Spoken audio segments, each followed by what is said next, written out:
Hello, everybody, and welcome to Cosmic Revelations. My name is Hunter. First off, I would like to say, please ignore all the background noise. I do apologize. I'm doing the best I can here. I'm in a tent. So, first and foremost, I would like to say welcome to my channel. Here, I hope to talk about nothing but truth, wisdom, knowledge, sharing our experiences, nothing but wholeheartedness and understanding. I don't want to lie here, and there's going to be a lot of truth shared here about me and my life experiences. If you know me, you're going to know a little bit more about me. And if you don't know me at all, you're about to find out about me. Sit down, enjoy the ride, and here we go.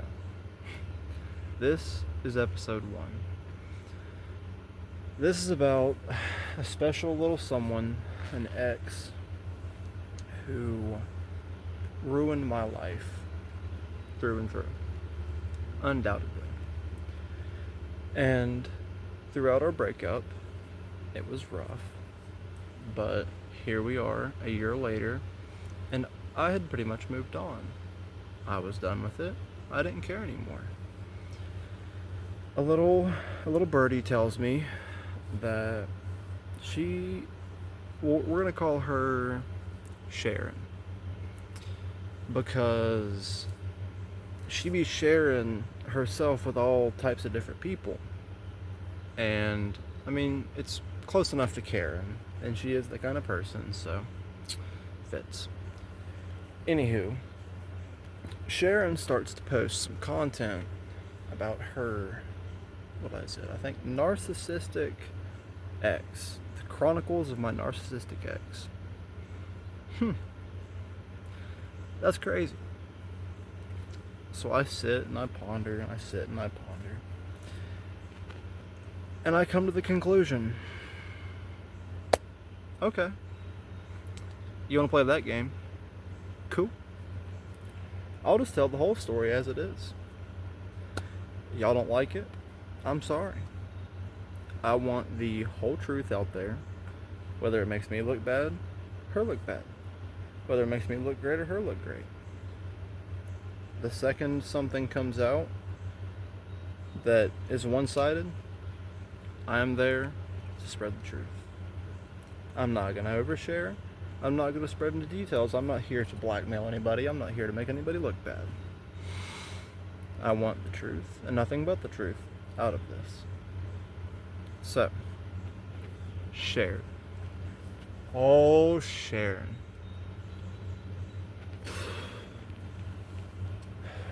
Where should we start? In the beginning of her first video, episode 1, we were both involved in a house fire, me and Sharon. And I'll tell you what really happened, and then I'll tell you the aftermath. July 3rd, the evening, it was the evening time, probably about afternoon or so, me, Sharon, and 2 other people who were living at the house, we were all just hanging out, doing whatever, and me and Sharon went outside to burn some just spare papers that had our names on them, rubbish that needed to be got rid of. So we're out there burning. It's in a litter box, little square litter box. It had litter in it, had shit in it, whatever, you know. I didn't think it was gonna burn. I was probably wrong, but hear me out. We're out there burning. I'm from Virginia, so it's kind of redneck. I have a bottle of like ant killer or some shit and a lighter. Just bam. We're burning shit. Everything's safe. We have a water hose. Everything's cool. That night, we get done burning. It was just mainly me and Sharon. We hosed this damn thing down with water. We pretty much made it nothing but water. She had ran her hands through it at one point to make sure it was still wet. There was nothing hot in it. It couldn't reignite. It was water. She did that. I did that. Admittedly, it was gross, but we did it because we wanted to be sure. Nothing was hot. It was water. So we left it be. The story goes, I put it right next to the dumpster, or right next to our little trash can that we had next to the house. And from there, at some point in the night, it reignited. I do not remember moving it from said point to the trash cans. There's a good 6 to 9 feet between those 2 points. I don't remember doing that. But, all in all, it somehow reignited. The house caught on fire at about 3 o'clock in the morning. Said other member in the house kicked my door in. Wake the fuck up, house is on fire. Sharon wakes up. She was in the middle of a nightmare. She jerks up. She sees smoke. She hears the smoke alarm. She gets up immediately. I'm still passed flat out. I sleep like a rock. A nuclear war could be going on right now. I'm done. If I'm asleep, I'm cooked. Like, I'll see y'all at my funeral. I don't know what to tell you. I sleep heavy. She jerked me out of bed, and I'm half asleep. She says, "There's a damn fire. We gotta go." Something. Jerks me up. Jerks me through the house. And then I finally start waking up. I'm half naked. I'm fully naked. She's half naked.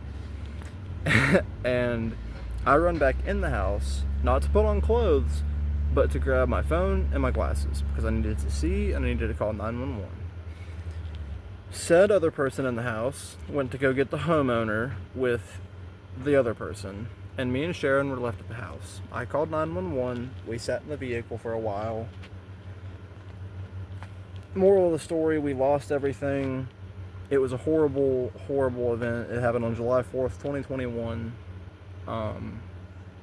I lost everything. She lost everything. My brother lost everything.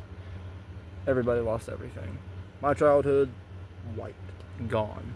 Poof. But she claims that it was all me. She had no part in it. She had nothing to do with it. She advised against it. She was never there. Wrong. You were out there with me the whole time. Do you not remember that? You told me, I was burning your stuff, burning my stuff. I think at one point you told me not to do the little pesticide, whatever spray I was doing, because you was afraid I might light myself on fire. I told you I'd be okay. Pretty sure you were out there. I mean, I don't know. Call me crazy, but something that's just stuck with me. What's some other things that were talked about in her video?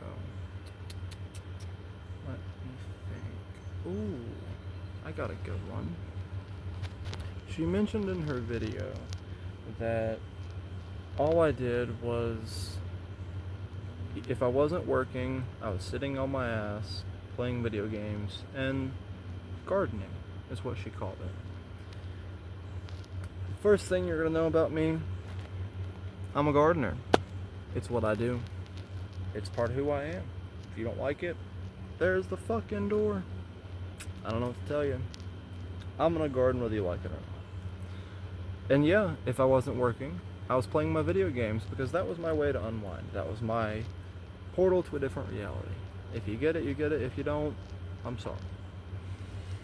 But that was my escape. That was my way of feeling heard, feeling understood. At least I had a job. She had one job. She worked at Wendy's with me as a cashier. Granted, it was a horrible job. They treated us like trash. But I did the most I could. I was training her. I was trying to do the best for her I could. She got fired for reasons that were lies, but we're not going to go there. She got framed. But she always complained, saying she can get a job. She wants to get a job. I can do this. I can do that. Go do it. Go do it.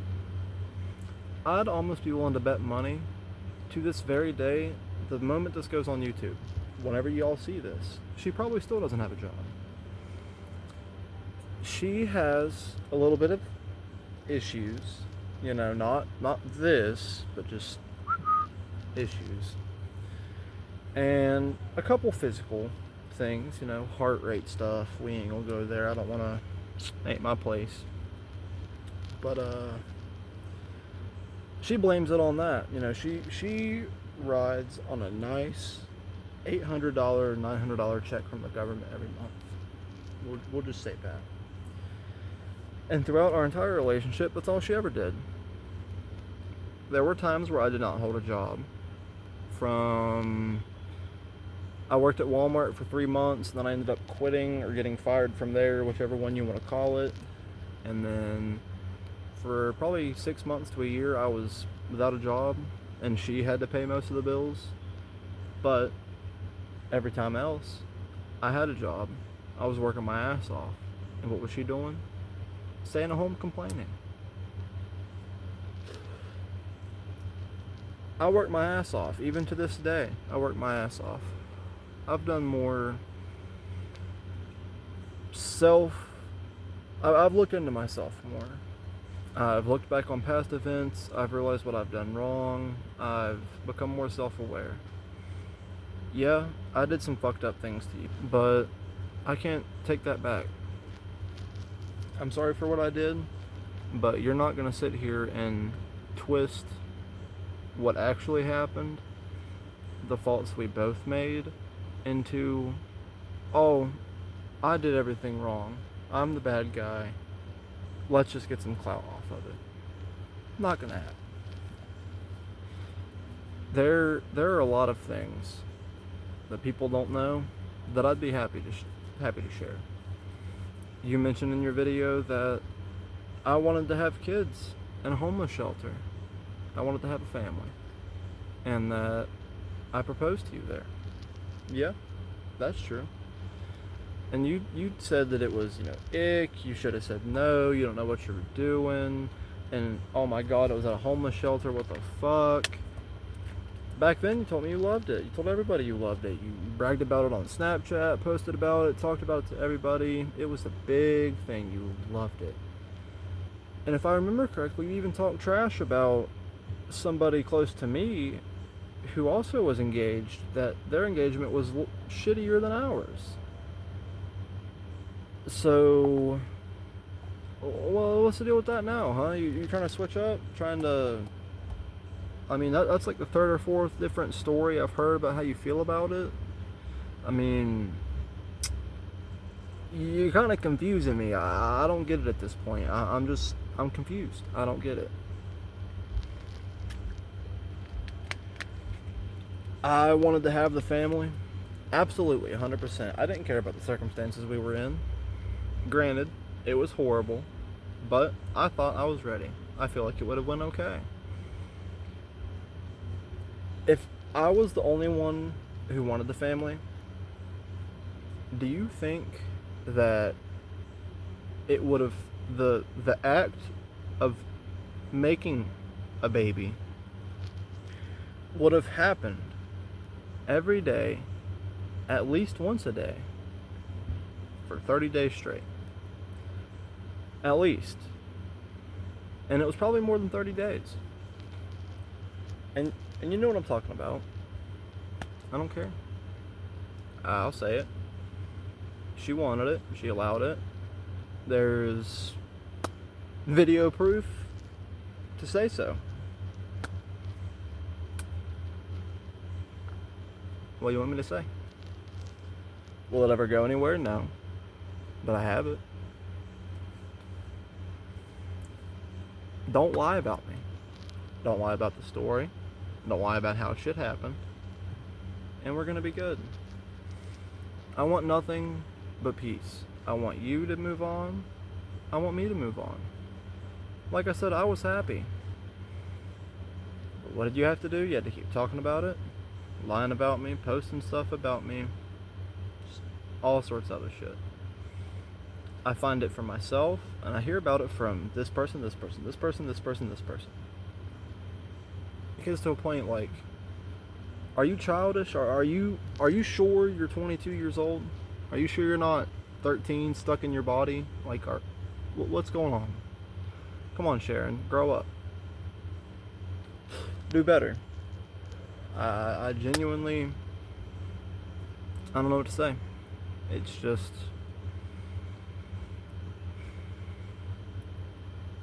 I try to base these videos off of the parts that come out. So I don't want to overshare per part.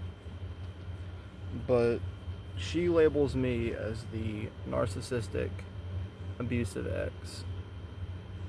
Through all the talks I've had with people, non-people, with therapists, with parental figures, both my own and other people's, it's kind of the opposite. I mean, not to call out anything specific, but she had a track record of about this fucking long, and it wasn't something you want to play with. No, she ain't all there. No. And because of her, I struggle with that shit a little bit. She'll never talk about that. I hold myself accountable for what I did, both right and wrong. All I want is for her to do the same and stop lying about it. Plain and simple. Again, this is cosmic truth, cosmic exploration, cosmic anything.